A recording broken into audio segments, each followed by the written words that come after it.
So the purpose of the AATCC wrinkle tester is to determine the wrinkle resistance of fabric after induced wrinkling. So to begin, you're going to create your specimen. So you're going to create one 6 by 11 specimen with the longer side in the warp direction of your fabric.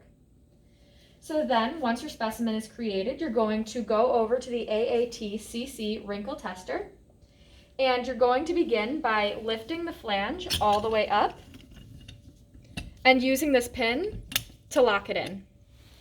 Then, taking the long side of your fabric, you're going to wrap it around the top flange, and you might need 2 people to do this, but you're going to take this clamp and wrap it around, making sure that you get your fabric underneath it.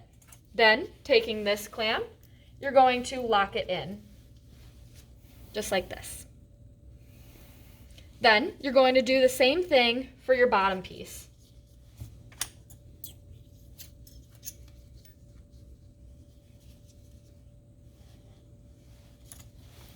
And clamping that. So that way it is secured.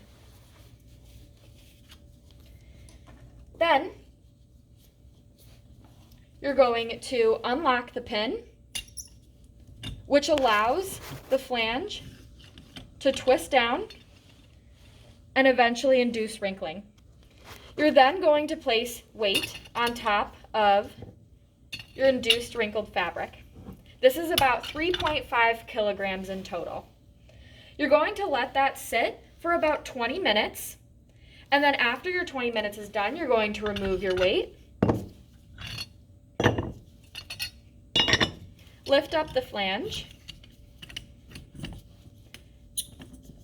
secure with the pin, and release the clamps, which is going to allow your fabric to be released as well.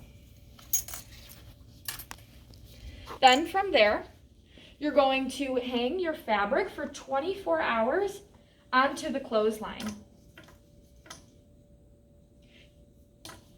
You should come back the next day after 24 hours and check on your fabric. Then, after the 24 hours, you're going to take your fabric over to the Macbeth Spectralite.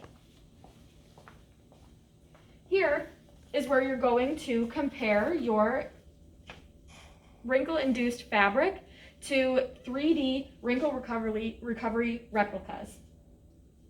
So then, you're going to place your specimen and mount it onto the board. Then you're going to place the board in the center back of the Spectralite. From there, you're going to turn on the fluorescent light. And then using the 3D wrinkle recovery replicas, you're going to stand 4 feet away from the Spectralite